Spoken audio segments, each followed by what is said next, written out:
Episode 5, Work. Step 1. Stay alive. Step 2. I dunno. Step 3. Profit. So. That's Hoofington. The hoof. Or the core if you were talking about the inner city where all the technological marvels were supposed to be. Glory had been filling us in all morning as we continued along the decayed road. But now, as it rose into an overpass, I had my first look at the city. And I didn't like it one bit. The core of Hoofington lay on an island surrounded by sluggishly flowing green fluids swirling with noxious pink contaminants. With such limited space, the buildings within the core rose higher and higher until the tops disappeared into the cloud layer. Some buildings ended in broken-off spars, while others leaned precariously against their neighbors. Clouds of green clung to the black, crumbling spires, and if there were pegasi in those clouds, well, good luck to them.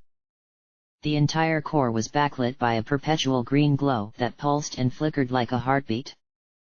I could barely make out the skeletal remains of a bridge several miles ahead of us beside a large oval structure. On the sides of the river were the boroughs, the suburban sprawls that had once held the populace.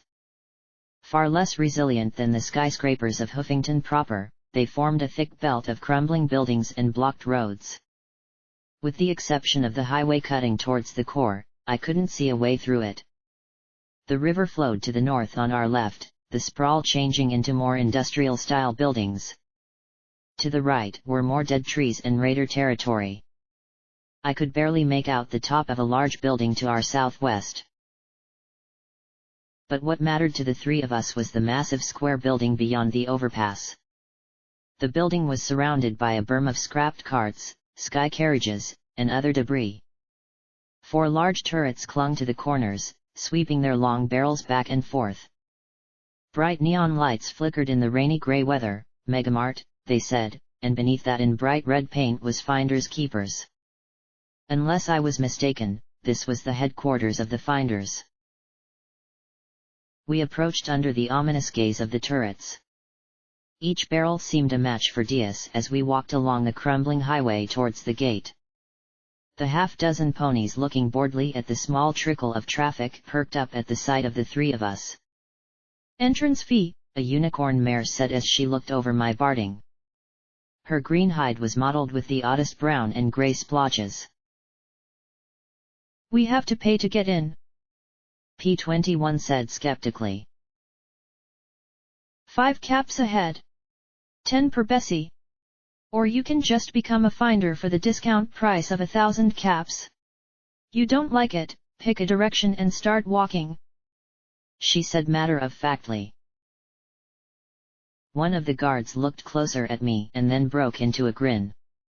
Hey, Keystone. It's her. Security mare. The others took note as well and immediately started to chuckle and talk to each other. I could have found DJ Pawn 3 and punted him clear over the core. They were saying it like I was Super Pony. Bottle Cap wouldn't mind if we gave her a pass. The camouflage mare looked at me coolly. So she killed those psychos at Pony Joe's. That's not so much, she said as she looked me over. I half wanted to agree with her. I also didn't want to give up any caps just to get inside. Hey, I couldn't just let them hang out along the roads. Pretty sure you folks need them, I said as if it wasn't anything at all, but from the looks I had scored a win. I grimaced, not happy with the roll, but if it'd save me some money. It looked like I had managed to say the right thing. Go in. Make sure you talk to the manager. She was talking about you earlier, Keystone said as she stepped aside and let us in. Fire a weapon and bring the wrath of gun down on you. Nice job, security mare, P21 said once we were past, as we approached the front doors beneath the buzzing neon sign. I snorted. Shut it. You can be sore about the reputation or you can use it. Not both. P21 replied casually. I stuck my tongue out at him, much to Glory's surprise. I was surprised that the interior more resembled a junkyard than anything else. Piles and pallets of scrap lay in carefully stacked rows. There were perhaps a dozen booths with vendors hawking their wares. I saw a drum-fed shotgun and promptly started salivating. There was a crude medical clinic set up over by the pharmacy, and their advertisement of radiation purging appealed more than the shotgun. A row of cots served as a hotel of sorts, and there was a kitchen. Overhead rested gun, a huge cannon mounted in a ceiling turret. I didn't even want to imagine. Okay. In my imagination, the sight of it firing was pretty cool, but I'd be happy putting off witnessing the reality. Thing looked like it fired I-beams. There were also probably as many ponies here as there were in Stable 99. They moved in small clumps, keeping a wary eye as they looked around. Some were obviously raiders, and I had to glance up at gun to remind myself to behave. Most appeared to be fairly benign, talking and laughing with each other while they swapped stories and goods. 2 well-dressed fillies were escorted by a dozen bodyguards as they chattered on about slumming. 6 ponies stomping in full power armor were given a wide berth as they seemed dead set on buying every grenade and missile they could get their hooves on. I felt a stab of guilt at the sight of 4 crusaders walking out with a bag full of canned goods, though at least they weren't the ones I knew. It's a regular slice of the wasteland. I wonder where the enclavers are. P21 said, frowning as he looked at a bin full of grenades. Where do they find this stuff? All over, a lemon-furred blue-maned mare answered brightly as she approached us. She had 3 bottle caps for her cutie mark. She wore a slightly off-color navy blue vest with a name tag that read, "Hello, my name is Bottle Cap, your Megamart manager." Hoofington had more military bases around it than any city in Equestria, on account of the enemy constantly attempting to disrupt research and development. After the bombs fell, the ordnance just sat around in hidden caches and arsenals. We pay top caps for any and all war materiel. Her eyes looked at my security barding and she smiled. Ah, you're the mayor who cleared the Manhattan Highway. Okay. Maybe there was a security discount or something. It was the only silver lining I could see. Yeah. It's not a big deal. It just sort of happened, I said with an awkward smile. She gave me a very calculating look that made me shift awkwardly. I mean, they were just raiders. Any pony would have killed them. I'm afraid you're mistaken, she said as she looked at me with a cool little smile. Any pony would have given them a wide berth while they tried to extort my caravans. You were the one that shut them down. Perhaps not a big deal to you, but we've lost 6 caravans in as many months. Trade to Tenpony and Gutterville was down to a trickle. She reached into her vest and took out a small plastic bag filled with caps. Consider this a thank you from the finders, she said as she tossed it to me with a smile. Wow! Very generous. P21 observed curiously. There was a clear look of suspicion on his face. Was I the only pony in our merry band that tried to look open? Well, it was a standing contract. I am fairly sure you'll spend it here, so I'll recover some of it from the vendors. And if it outfits you, well, the more likely you'll bring in profitable goods in the future. Bottle Cap said, looking back at him with an even look as her explanation mollified him. I glanced at my pip-buck and saw the amount. 500 caps, not counting the miscellaneous junk we had acquired. I glanced at P21 and Glory, both of whom were looking around in surprise. I counted out 2 groups of 25 caps each and handed them to Glory and P21. Why don't you 2 get something to eat and look around? Maybe you'll find some enclave ponies. I suggested to Glory. No. We're not allowed here. This place is restricted, she said sullenly as she took the caps and turned to walk along the rows. P21 gave me a curious look before he followed her. She's Enclave? Bottle Cap asked with a frown. I nodded hesitantly and she immediately scowled. Be careful then. You may not realize it, she may not realize it, but she's trouble. I doubt she's very dangerous, I replied and got a dry look in return. Okay, Enclave a sore topic. I looked back at Bottle Cap and gave her my surest smile. Sorry about P21's suspicion. He's dealing with a lot of pain. It's been a rough few days for us. Just a few days, imagine that, she replied dryly, arching her brow in a way that suggested I hadn't seen anything yet. Yeah. Okay, try not to sound like a complete idiot. I was wondering if we could get some information. Information is a commodity like bullets and armor, she answered back. Simple questions are easy enough, but if you're looking for something specific then it'll be pricey. I winced at that. I have a data file. EC1101. I need to find out what it is. Data analysis? Sweet goddesses, you know how to jump to the top of the price list, she said, looking slightly pleased at this fact. I showed her the file and she frowned at my pip-buck. Encrypted? I nodded and she closed her blue eyes, swaying her head back and forth a little before she concluded, 10,000 caps. She looked at me with an even, sober expression. That includes our processing fee. Had her expression been anything but professional and serious I would have laughed. 10,000? If you want a safe and reliable job, yes. I can think of cheaper sources, but they'd more likely shoot you and take the data themselves. If you want to buy an answer, 10,000 caps, she said with a conciliatory smile.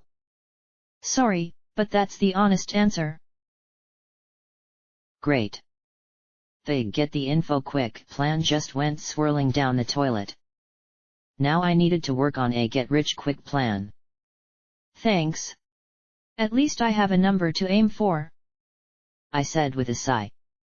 A 5-digit number. I gave my best nightmare moon-maker grin. So, any suggestions on a way to get 10,000 caps?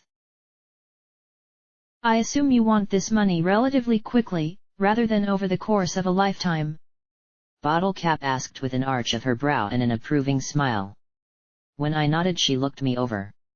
Well, competent help always demands a price, she said as she walked to a large bulletin board that was covered with pieces of paper.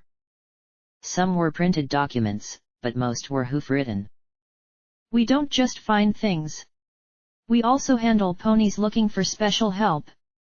Sometimes it'll be retrieving goods, other times it's contract work like clearing out nests of dangerous wildlife or bounty hunting. Bounties? I said as I looked over the papers. You mean killing ponies for bottle caps? Oh yes. That can be quite lucrative. Provided you don't mind letting another decide if some pony should die, she said as she pointed at a section with a hoof. Don't let the language fool you. They'll all be described as raiders, murderers, thieves, and killers. Whether they are or not. Some are. Some aren't. You decide. I needed 10,000 bottle caps, and in front of me I had a wall of opportunity. Thanks. I'll have to read these closely.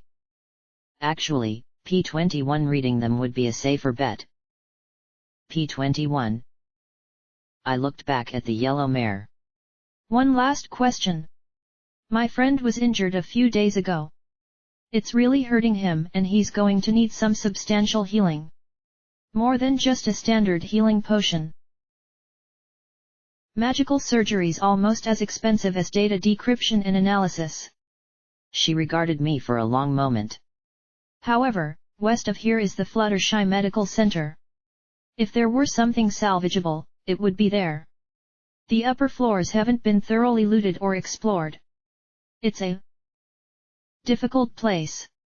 But shy of going to the Ministry of Peace's hub in the core, I can't think of any place it would be available.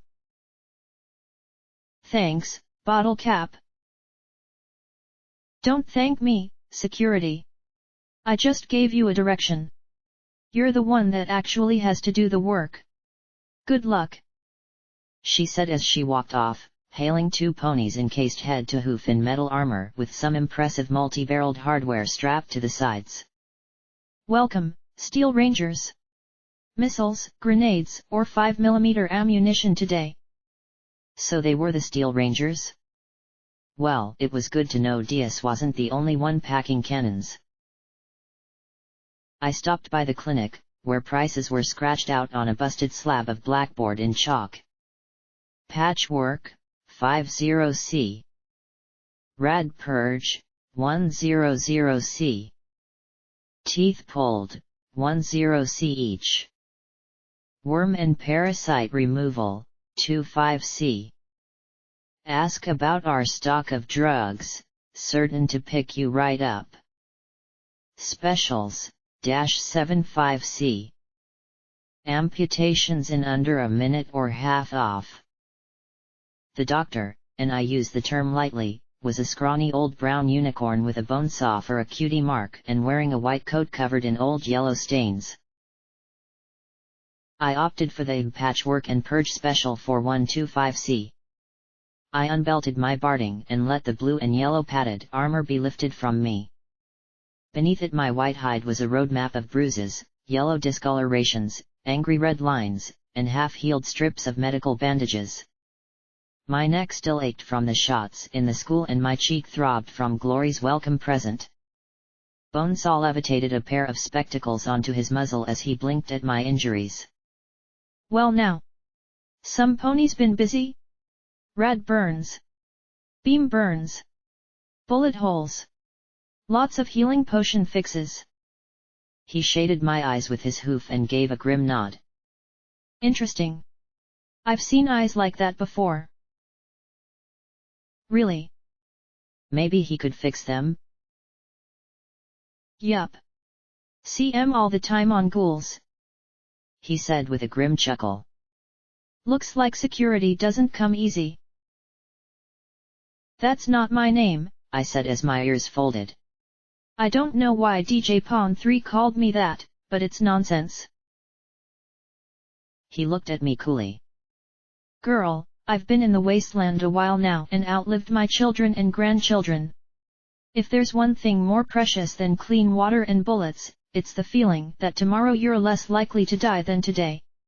Those raiders might be replaced by some other band, but yesterday we nearly had a party when we had heard we could send caravans safely to Manhattan again. That might be nonsense to you, but it means the world to us.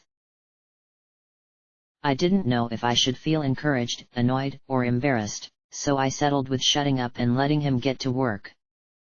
P21 and Glory stopped by, the former sipping water through a straw as the latter enjoyed a sparkle cola. Both of them seemed a bit taken aback at the sight of me in my hide. Not that I was too embarrassed about that. Clothing in '99 was a matter of duty and I had been fine trotting around off-duty with my mark just hanging out. Bonesaw gave me a cup of some chalky glop as he went to work with his magic. I had to admit that as scraggly as he was, Bonesaw knew his trade. By the time he finished I felt like I had just received treatment at 99's medical center. 10,000 caps. Glory gaped at the pair of us once my treatment was finished. The doc had given me something called Buck, and I had to admit I felt more energized than ever. Glory frowned. Is that a lot? That sparkle cola was 10 caps. So it's the equivalent of 1,000 colas. P21 said calmly. Glory winced. Yeah. I guess that is a lot. Then she thought for a moment. Well. There might be a cheaper option. I'm pretty sure that if we got to the Skyport, the Enclave might be able to crack the encryption for free. I'm sure they'd be happy to in exchange for returning me. She frowned, rubbing her mane as she rolled her eyes a little. I'm just a little unsure of how you get to the skyport from here though. I think it's east-ish. That's a possibility. Maybe once I knew more about the enclave than just 2 opinions. Morning Glory, I knew, would have happily helped. When I thought about Brawl's last broadcast, the clouds, and what had happened to the volunteer corps, I had doubts about the rest of the enclave. Then I remembered something. Glory, who is Rainbow Dash? Her eyes went round with shock, lips pressed close together as if trying to keep from blurting something out. Finally she stammered, Rainbow Dash?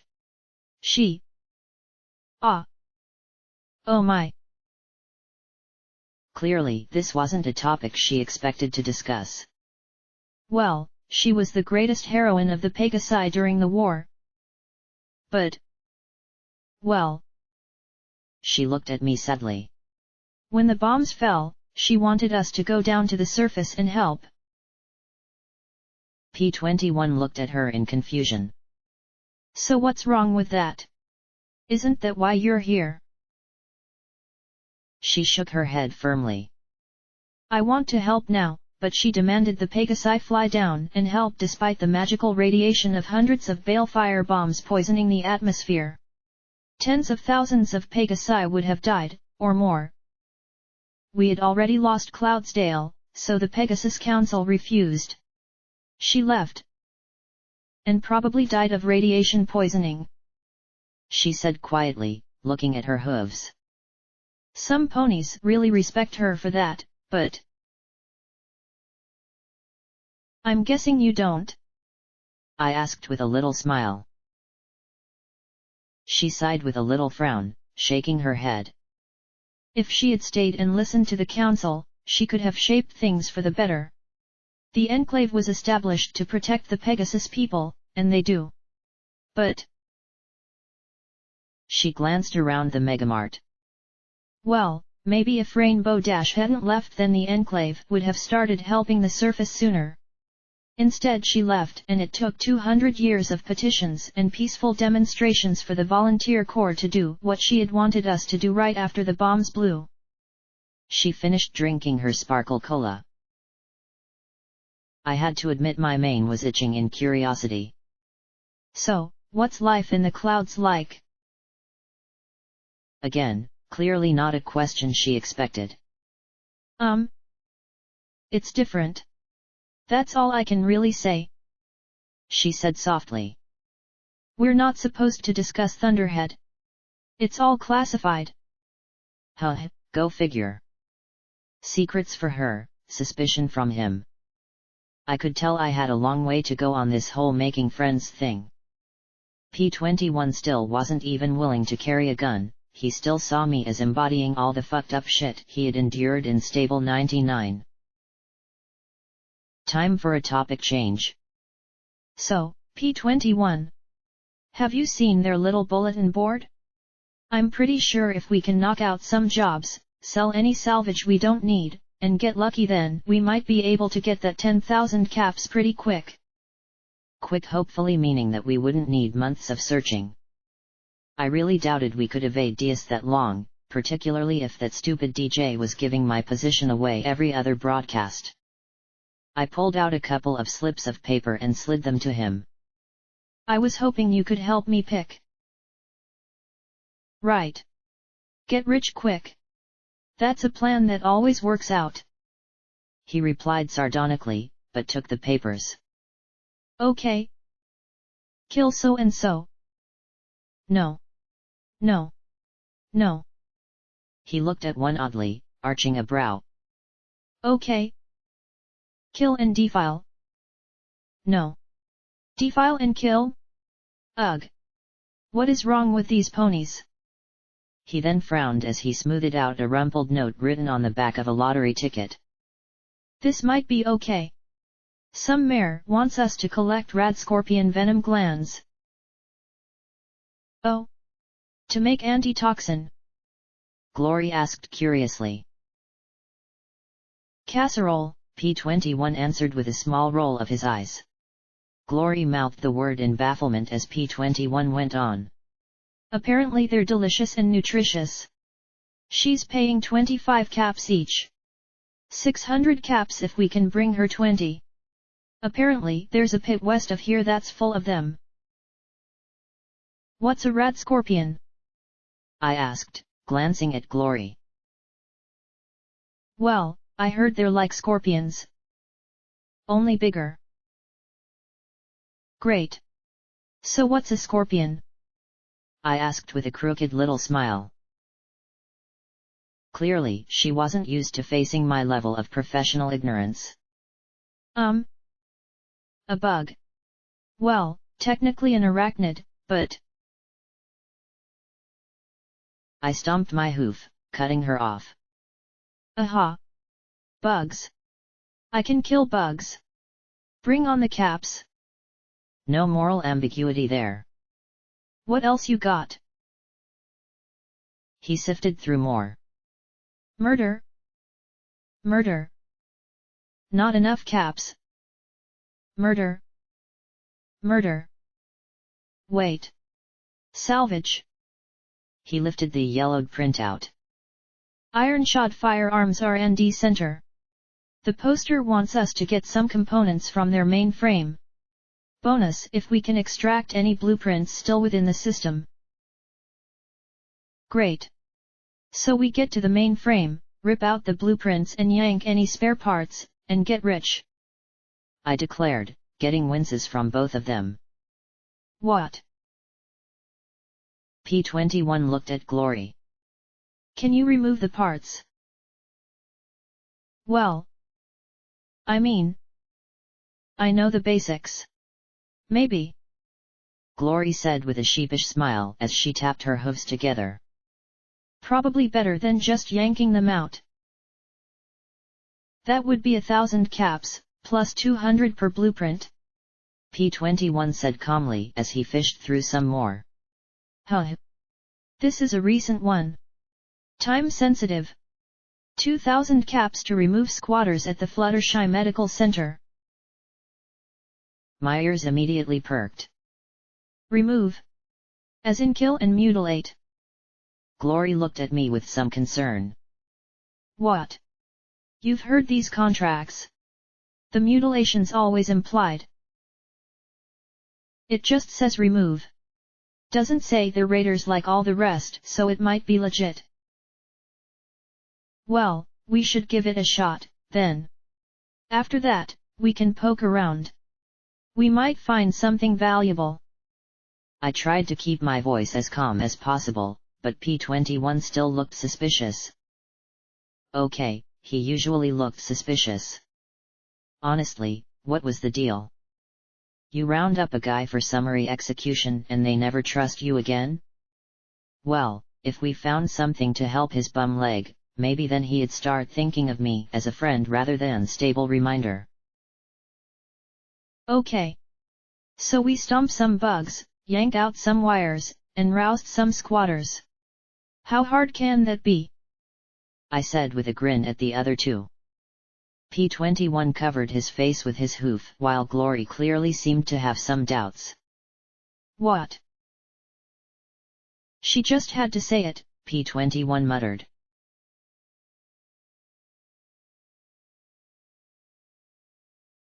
I just had to say it. I shouted over the chittering, snapping horde that was advancing at me. The drum-fed combat shotgun I had picked up for 100 caps roared over and over again as I retreated around the gravel pit, a half dozen of the rad scorpions clawing at me with their pincers and stabbing with their venom-tipped stingers. I couldn't miss at this range. But I also wasn't having the best of luck piercing their hides. Sats had finally failed me, too. The targeting and time manipulation spell might have slowed things down, but it didn't stop time. By the time it finished, 2 of the rad scorpions were dead, but the remainder had put new holes in my forelegs with their razor-sharp pincers. I was going to have to visit Bonesaw again when this was all done. Fortunately, their barbed tails hadn't penetrated my barding yet. The gravel pit was filled with rusted machinery that made Morning Glory's job infinitely harder. She had to swoop under and around the girders, busted conveyors, and decaying equipment to try and follow me as I blasted ammo like crazy.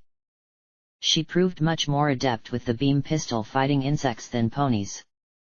I had no clue how she could aim the boxy contraption clenched in her teeth, but the soft crack of each shot mixed well with the throaty boom of my shotgun.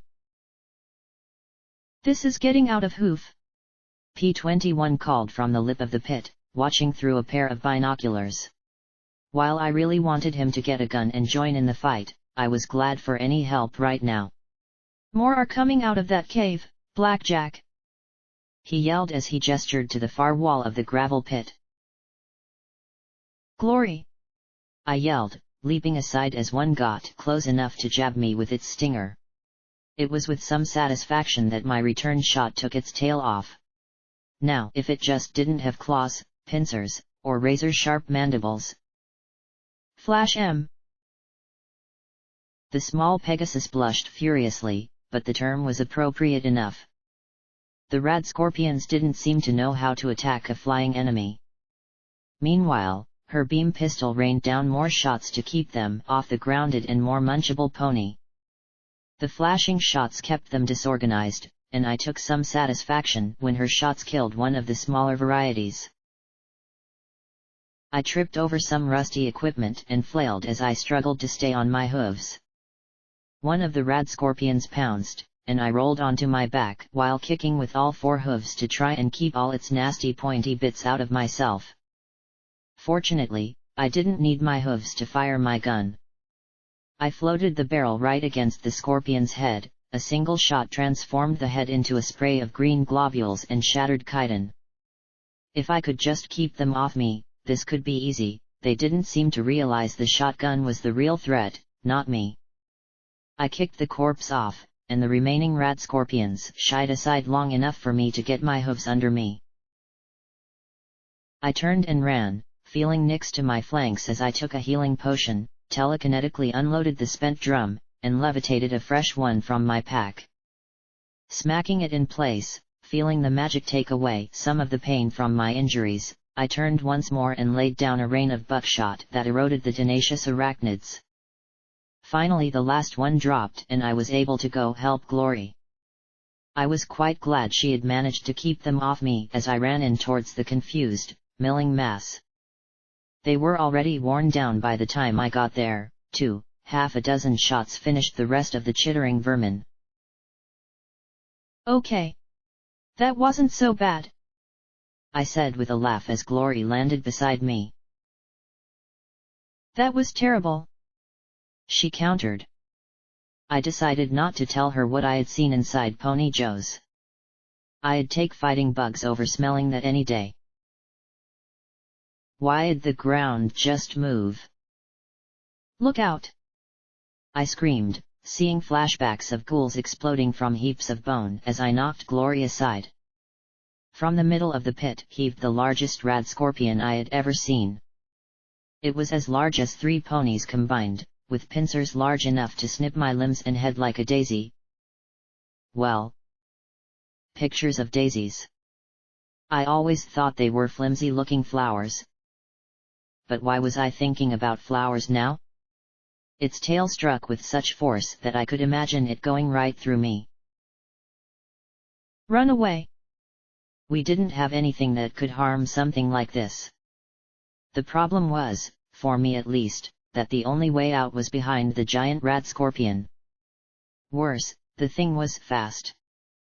I'd expected something so big to move ponderously, but it skittered after us with tenacity and swiftness. The only thing we had going for us was its size and the wreckage in the base of the gravel pit. A few shots revealed that I was right, that the shotgun and beam pistol did nothing to it. Still, I had one ace in my pocket. I fished out the grenade with the blue band. "Eat this!"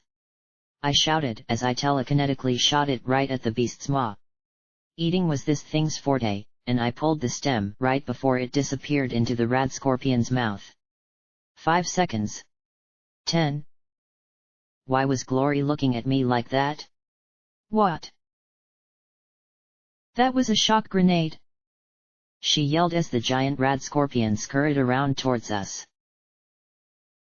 What? It only works on robots! She screamed at me. Who makes a bomb that only works on robots? I screamed back at her. That's the stupidest thing I've ever... Look out! I yelled as its tail shot out through the wreckage and nearly took Glory's head off.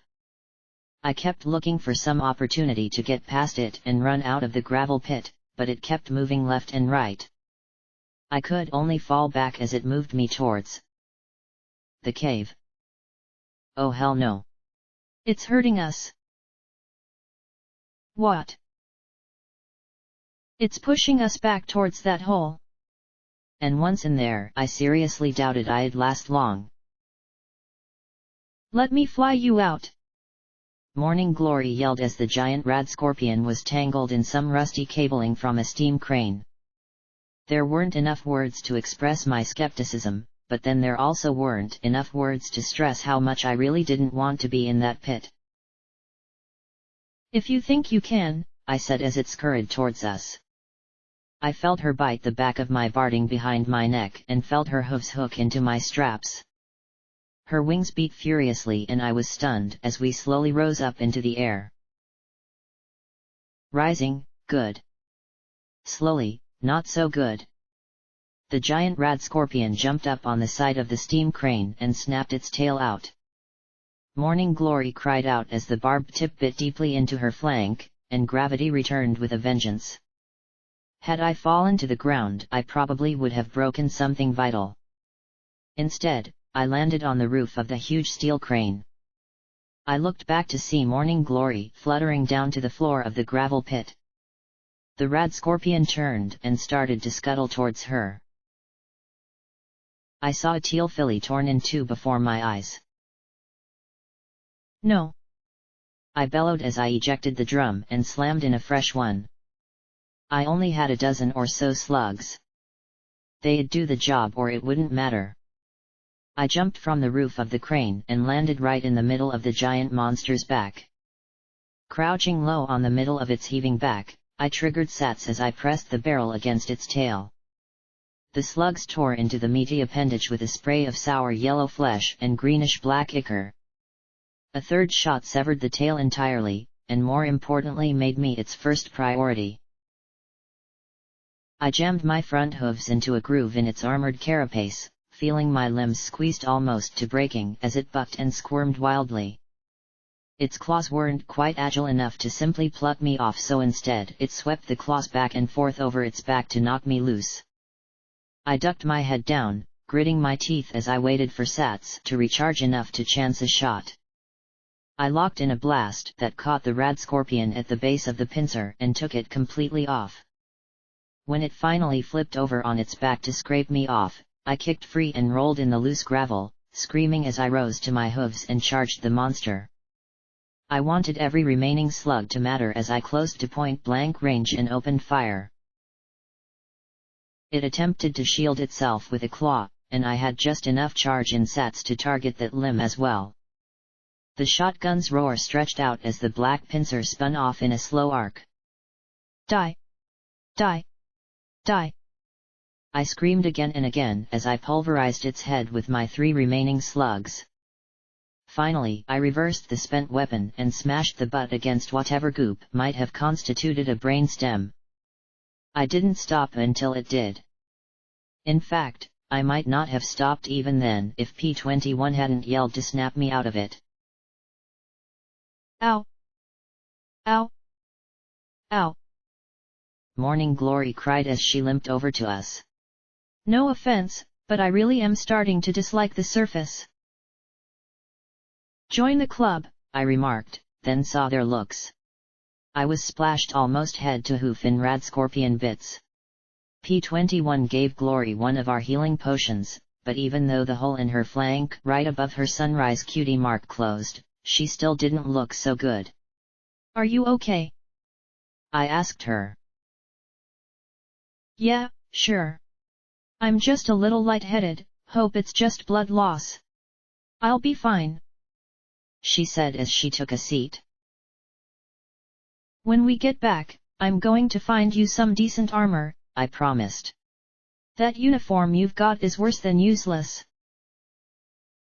I had no idea what constituted a rad scorpion poison gland, but apparently P21 did.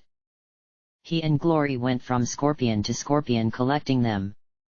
It looked like we'd be making that bonus. Meanwhile, I headed over to the cave.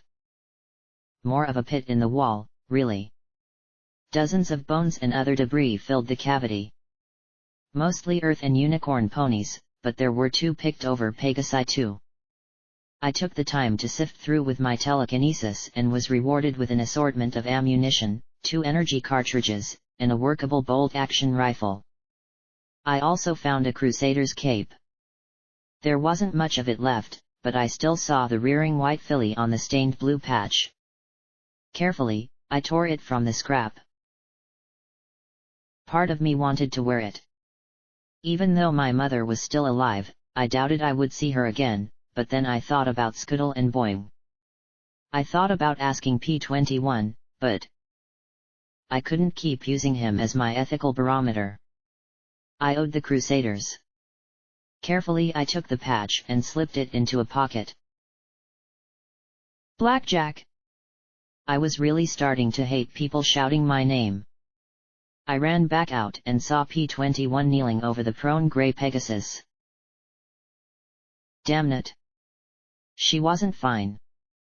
She's poisoned, isn't she? I demanded as I ran to them. I wanted to hug her and kick her. Sorry, she said weakly. I said I hoped it was just blood loss. I hissed softly through my teeth. I couldn't shoot, kick, or beat poison out of her. What can we do? Because we had to be able to do something. If I just had to sit here and watch her die, then I would completely lose it. I could synthesize an antidote. 1 poison gland. 1 healing potion. But I'd need lab equipment. Morning Glory said softly, her breathing labored. I looked up to the west at the large brown building that my Pip-Buck identified as the destination for the next job. P21, R&D means research and something, right? Development, yeah, he said as he followed my look. Let's go, I said as I loaded a fresh drum into my shotgun. Morning Glory needed a lab, and I would find one. We weren't going to lose another pony on my watch.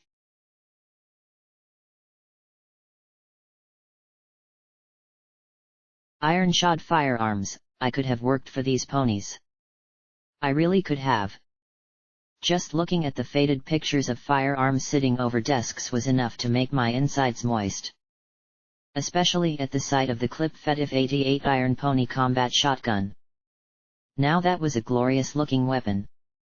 Still, I had no time to admire their works when it seemed like every automated turret and row bronco sentry was out to render us into glue. I want that gun, I shouted, my buckshot peppering the head of a sentry pony as I embarked on a grand unofficial tour of the premises.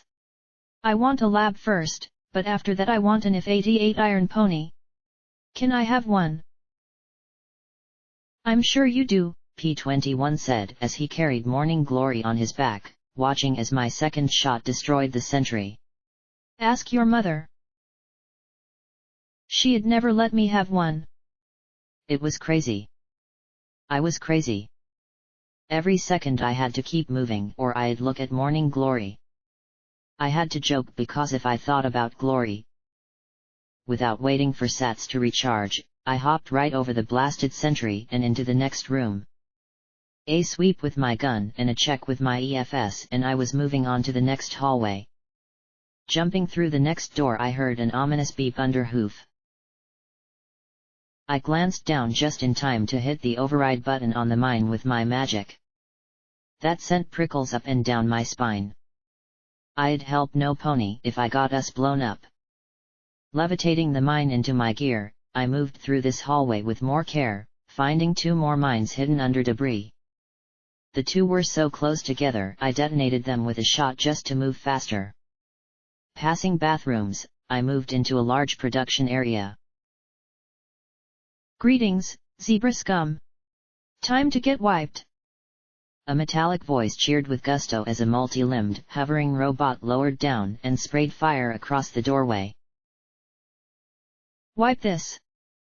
I shouted, the moment's levity leaving me feeling raw as I moved under the bot, firing into the levitation talisman built into the base.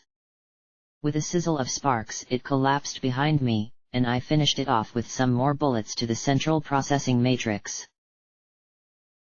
The labs might be on the second floor, P-21 suggested as he looked up the stairs with their narrow catwalks. What kind of pony designed places like this? Still, we had only seen offices and this manufacturing space on the first floor. I'll take her, I said as I carefully transferred her from his back to my own. She felt like she was burning up. That was good. I'd take feverish and alive over cold and stiff. Using my telekinesis to hold her in place, I ran up the steps as fast as I dared. For once something went our way. Passing through a door, we found ourselves surrounded by lab equipment and spent shells. Lots of spent shells. I almost dropped glory as my hooves skidded beneath me. There were reloading benches, work tables, and lab equipment. Some of it was smashed, but that's the stuff you need, right, Glory? Glory! I gave her a telekinetic slap. Glory! She stirred and looked around in a daze, muttering softly, No, I don't want to do this anymore. Her pupils were unfocused as she stared around. No more weapons. Please. Glory. Antidote. You said you can make one. I gave her a little shake. Antidote. Why? Wouldn't make any sense. It'd need to be an antibiotic. She muttered weakly. I gave her another slap and relaxed a little as her eyes focused on me. Stop. Stop slapping my face. You shot my face. Tell us how to make an antidote. I said as P-21 checked the lab equipment and burners. Poison gland. Mix with a type A or B healing potion. Simmer. Filter the extract. Inject. She murmured in a daze. Please tell me you understood that. I asked P-21. I think so, he said as he got to work. He dug through his bags and extracted a used needle, sterilizing the tip on a burner flame. Did you get the impression she's more than just a good-intentioned idealist? I don't care. She helped us. We're going to help her. I said sharply as he worked. This was not the time to bring this up with me. But enough with your suspicion. I yelled as I rounded on him. Right now, she needs our help. I know you don't trust any pony, but we are going to do this. Clearly my outburst shocked him. I took a deep breath and sighed. Look. I know she's Enclave.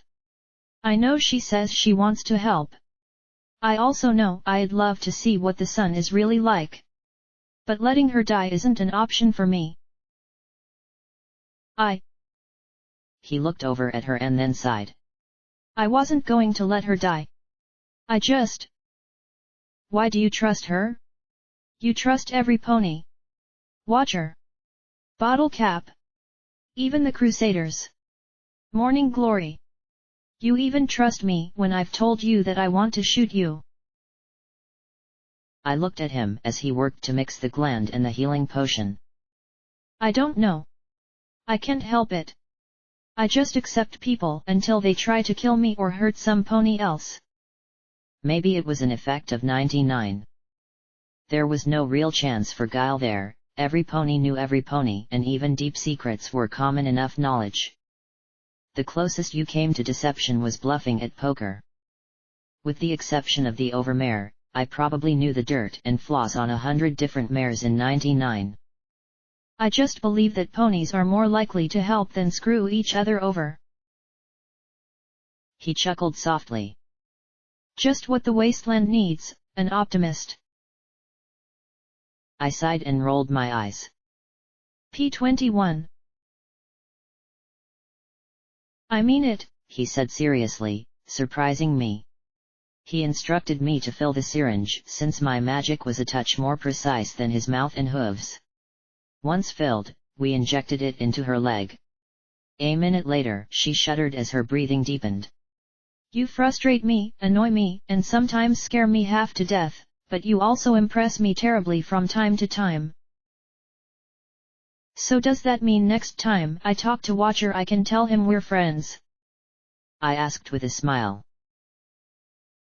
Closer to friends, he said as he held his hooves a millimeter apart. About this much. I laughed and shook my head. Okay. Good to know I'm making progress. I sighed as I finally returned to actually paying attention to my surroundings. There were a number of red marks on my EFS. I'm going to clear the lab and see if I can find the mainframe. Right. Don't try and take parts out of it, he said with a half-joking, half-serious smile. I proceeded further into the lab, kicking brass and shotgun hulls with each step. I had to admit I was glad no pony had made it up here before us. There was a veritable cornucopia of ammunition up here. I passed by ammo crates with handgun, shotgun, and rifle ammunition. Several of them had markings I had never seen before, red, orange, green, blue, and black bands. And here I had a number of sentry robots to try them out on. Red proved to be some sort of incendiary that seemed rather futile. An orange shotgun shell, on the other hoof, exploded on contact like a grenade. Perhaps not as large a blast radius as the thrown variety, but still impressive. Green just splattered some sort of goo all over the metal. Then I fired a blue shell at a turret. There was an electric flash and then the turret just stopped. I looked skeptically at the disabled device and then at my gun. At first I had been impressed. Then a minute later, the damn thing powered back up again, and I had to disable it the old-fashioned way, with buckshot. Black simply fired a bunch of tiny sharpened nails that bounced right off the armor of the few remaining sentries. I got to one door and immediately froze. I could feel the tingle in my skin even before I could hear the clicking of the pip-buck on my foreleg. Whatever was behind the locked door, I could live with the mystery. Finally, I cleared the last turret and discovered an office. Drive Trottenheimer. Research lead was written on a tarnished plaque on the front. Inside were a safe and terminal. I'd leave them to the more reliable hooves of P21. A unicorn skeleton sat in the chair, an unusual pistol on the floor next to it. As I looked, however, I noticed the bones appeared wrong. Like his skull was made of wax and left too long near a heating duct. The hole in the skull didn't look blown out, but instead appeared melted. I reached out with my magic and carefully lifted the gun. I had never seen its like before, but something about it made me squirm. I put it in my duffel bag. Most ominously, perhaps, my pip-buck identified it as simply Trottenheimer's folly. Then I looked at the wall the exit wound pointed at. Like most buildings in the wasteland, Ironshod Firearms R&D was ridiculously over-engineered. I might not have known the first thing about construction, but there were some walls with 3 inches of armored plate squeezed inside a foot of reinforced concrete. It was made to withstand missiles. So when I walked to the hole in the wall, I could only stare through the glassy tunnel that passed through the armored office and the exterior wall of the room beyond that. I glanced back at Dr. Trottenheimer's corpse, then looked back at the hole. What the fuck kind of bullet had done that?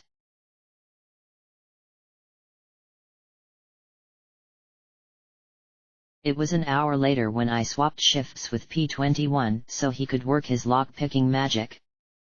He passed me a ratty old magazine with half the pages falling out. Apparently, it was some sort of cookbook, though it had some pretty odd articles like plastic explosives and how did Pinkie Pie foil the France bombing? 3 theories. Glory's breathing had slowed and deepened, and it was a few minutes after P21 left that she finally opened her eyes. "I'm alive," she asked quietly. "Does this look like the afterlife?" I said with a snort. "Yeah. We flipped a bottle cap and it landed carrot up, so we had to save you," I said with a flippant grin. "You flipped." "A joke," I explained. "Don't enclavers joke?" I asked, arching a brow. "It's just enclave ponies, blackjack. Not enclavers." Morning Glory looked away. "And no. I don't suppose that we do," she said as she slowly sat up, holding her head with her hooves. "Ow. Ow. Headache." Stupid question. I fished in my bags for a bottle of sparkle cola and levitated it to her, deftly flipping off the top and pocketing it. She smirked as she held it in her hooves and took a drink. "So, you said some things while you were out of it that made P21 curious." Instant evasive look. Not good. Worse, she looked upset. "I did." "Something about no more weapons? I mean, I just found it ironic given the nearest lab we found was a munitions laboratory, but P21 was a little more curious," I said softly, hoping to coax her into opening up a little. She closed her eyes, looking away. I don't want to talk about it." "That's fine. Just fine." P21 wants to shoot me for reminding him of home, but he doesn't want to talk about it. She did something with weapons in the enclave and doesn't want to talk about it. I'd give one of my left legs for some pony without a dark and troubled past. "Just, if you ever do, I know that I'd be glad to hear it," I said as I rose, leaving her to her sparkle cola. "I didn't have a choice," she said to my back, softly. "Excuse me." I looked back at her with a politely curious expression. She stared down at the fizz-carrot-flavored water. "I didn't have a choice. In the enclave, if you have aptitude, then you're encouraged to accept training and an assigned job in your field." She sighed and closed her eyes. "My aptitudes were in technical engineering and medical procedures. I never worked on anything critical, but there was always talk. Talk about how something could be weaponized. Talk about how something could be used for the enclave's security." She looked back at the bottle. "I didn't like it." "So you couldn't just quit?" Gee. Looks like Stable 99 wasn't so unique after all. "I could, but it would have been complicated." I could tell she wasn't going to elaborate past that. "So I transferred into the volunteer corps. Got my 2 weeks training and came down here." I gave a crooked smile. "You know, someday I'd really love to hear about life in the enclave. Compare notes and all that." I can't. Please." "It's not that I don't want to," she said softly as she stared at her hooves. "It's that I can't. If they ever found out I broke that protocol, I have family." Her lavender eyes begged me to understand. "They'd be investigated. There'd be inquiries. My sister might lose her job. My father would certainly be disgraced. I can't talk about it. Not about Thunderhead or what I did there. Nothing." She covered her face with her hooves. It's not that I don't want to tell you. I can't, she said as she gave a snotty sniff. I felt that if I pushed right now I could make her crack. My mane itched just right to get some solid answers. Instead, I sighed and brushed my magic along her purple mane. Don't worry about it. I get it. And I'll tell P21 to drop it as well. So it looked like I'd be putting up with secrets for a bit longer. I rose and stretched. Finish that off, and then do me a favor, take 3 or 4 of those glands and mix up a few more doses of antidote. I'd like to avoid doing this again. She smiled and nodded. Sure, we wouldn't get the full bounty, but I'd live with that. We might not live without it. I'm going to go find P21. Find out if he needs any help. I had no idea how I was going to help him crack terminals or locks, but hey. It sounded better than saying I'm useless unless there's something to shoot. Leaving her to recompose herself, I headed back to the doctor's office. While I walked I levitated out the pistol. I had never seen its like, and the design was absolutely bizarre. I couldn't find a place for a clip, so it couldn't be an automatic as I had assumed. The caliber was huge, almost as big as my horn. It seemed as if the pistol had been armored. It loaded from a breech like a break-action shotgun, but clearly it had been engineered for precision. Well, worse came to worse, I could hit someone with it. It had a value of more than 2,000 caps, but I couldn't imagine it would fetch that price if I didn't find bullets for it. So? Any luck? I asked as I sat on the desk, crossing my rear hooves as I perched upright, getting a distinctly odd look from P21. I noticed a little plaque on the desk. I have become Death, Destroyer of Worlds. Creepy.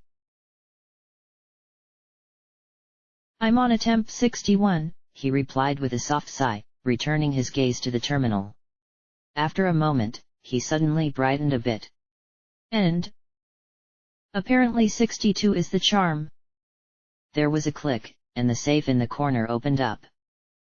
There are some journal entries here. Want to read them while I see what we have? Ugh. I probably shouldn't. It'll just depress me. I said, but did I mention I hate being bored? I really couldn't help myself as I rocked forward onto my hooves and trotted around the desk to read the journal entries off the terminal. Entry 1: I am writing these entries in the event that I am detained or have my memory modified by the MOM. My move from Horizon Labs to Ironshod Firearms is jarring, to say the least, but vital to my safety. GB is doing everything he can to protect myself and SS from the director.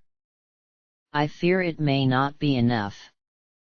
B was quite thankful to get an intellect such as mine on his R&D staff, but I've noticed considerable resentment of my addition from the old team. That doesn't matter, though the new work may be far below my abilities. It is at least enough to provide for myself and my family. And, considering the current circumstances, it is probably better for me to keep my genius to myself for a while anyway. Entry 2: TB came by trying to convince me to work with the new director. Odious mule. He has no loyalties to any pony but himself. I can't imagine why she married him. It's clear that he feels quite superior for his betrayal. He kept going on about the winning side. PP sent more MOM goons to search my files, but they did not find these records. I hope I will be safe, if only for the moment. GB is fighting for us all. Entry 3: GB came to me last night. I've no idea how he bypasses security. I've never seen him so disturbed. For once, GB appeared quite at a loss, and he was truly desperate for my expertise. After PH and PS, haven't I done enough? No. For him, for his faith in believing in me when none would, I owe him this. He swore it would never be used on PL or PC. He said the most peculiar thing, there are greater threats. I am uneasy, but I will do this for him. Fortunately, I've grown quite adept at keeping secrets from my loved ones. This would only worry them, and the less they know, the safer they'll be from the MOM. Entry 4. I fear that my security may be compromised. Another conspicuous visit by the director again. He may be quite amiable, but I cannot allow him to sway me. He promised me a transfer to the MAS if I agreed to work with him. It was tempting. I was destined to work with the greatest forces known to pony kind, not to make bullets.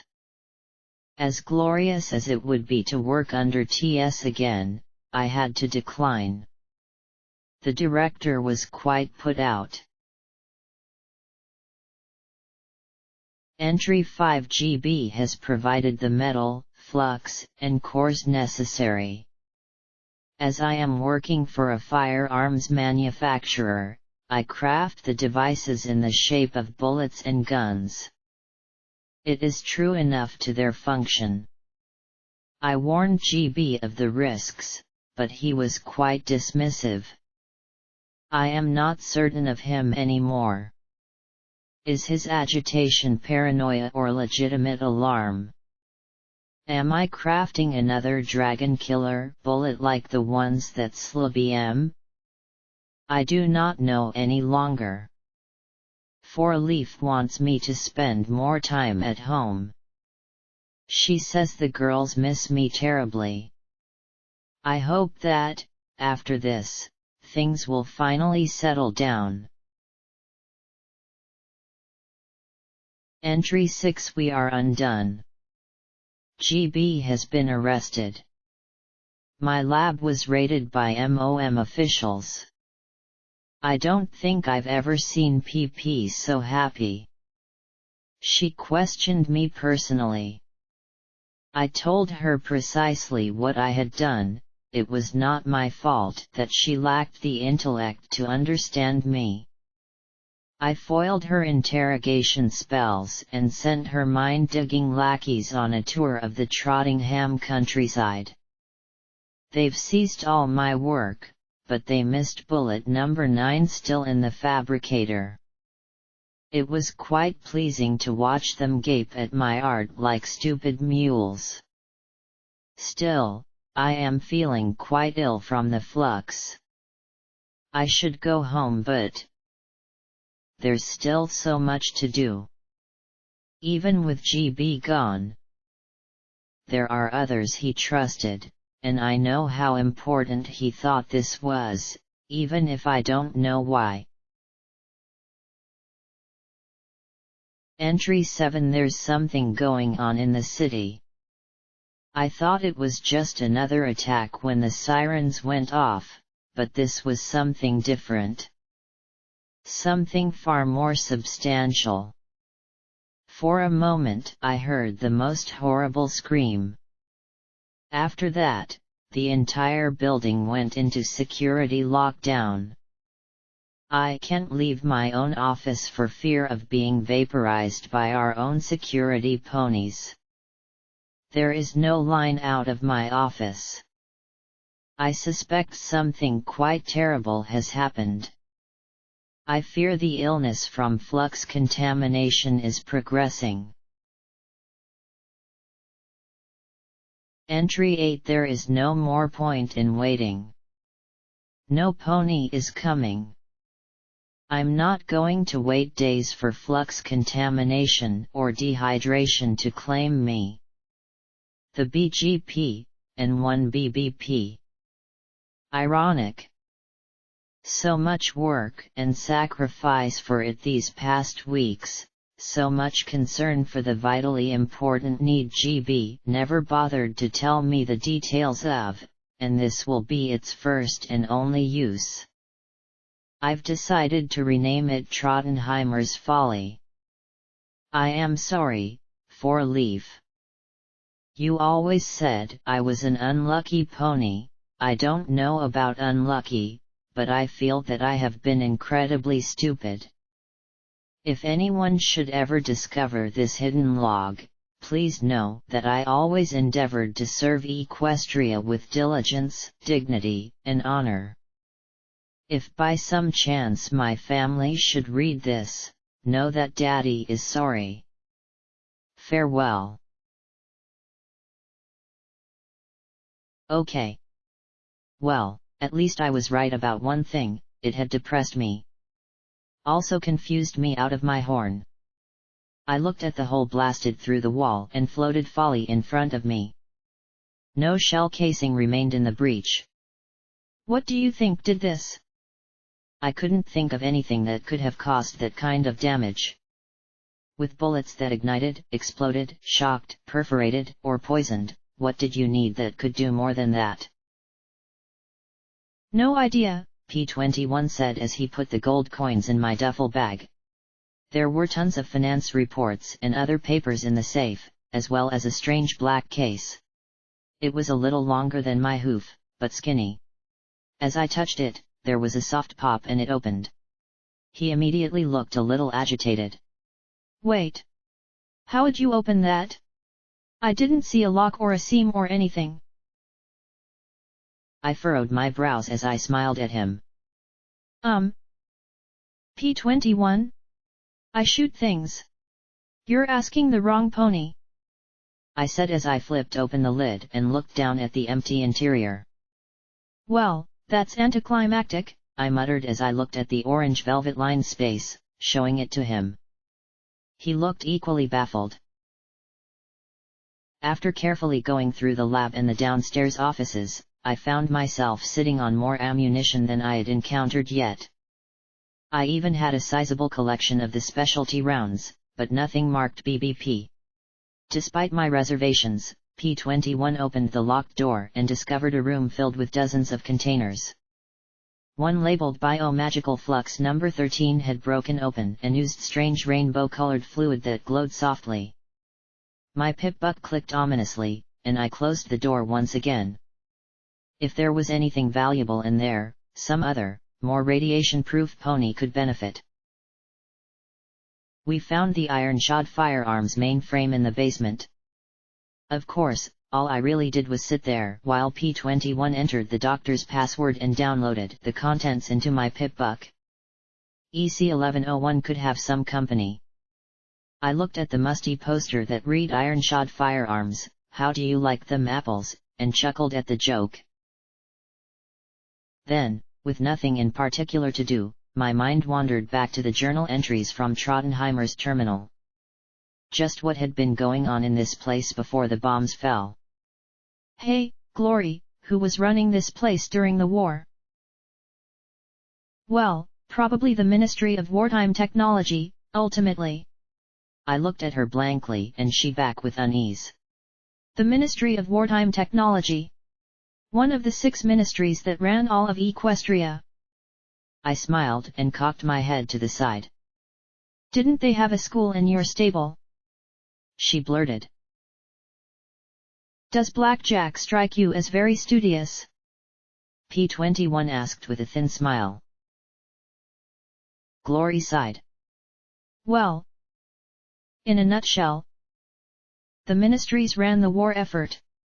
There were 6 of them, and the Ministry of Wartime Technology was in charge of Equestria's private companies, particularly the defense contractors. The ministry mayor of the MWT, the pony who ran it, was Applejack. Glory supplied as she peered into the guts of the machine. I don't really know much about her personally, I'm afraid. There was apparently plenty of friction between her and the ponies under her, though. Half of Huffington was probably connected to the MWT in some way. Iron Shot, Row Bronco, Flash Industries, Aegis Security, Boom Incorporated. They were all developing weapons for the war effort. All in Huffington? I asked as I found a desk and sat my haunches on it, facing her and earning an amusingly baffled look. Huffington was the war research effort. I understand it used to be a college town, but when the war picked up, the old town was leveled in a surprise zebra raid early on. The survivors swore to rebuild, and they did with a vengeance. Huffington existed to invent things to kill zebras. And they were very good at it. Carefully, she deactivated the power and started to remove some internal components. Huffington was a strange city, though. All the ministries were involved here. Even the Ministry of Awesome, since Huffington housed the Shadow Bolts. Still, according to the official records, Huffington was almost like a country unto itself. Lots of secrets. Manhattan might have been bigger, Canterlot the capital, Philadelphia the industrial nexus, but Huffington was the city of the future. Small wonder the zebras never wasted a chance to attack it. No other city in Equestria was targeted more. And then everything blew up, I commented softly. Along with the future. Footnote, level up. New perk, Shotgun Surgeon. When using shotguns, regardless of the type of ammunition used, you ignore an additional 10 points of a target's damage threshold.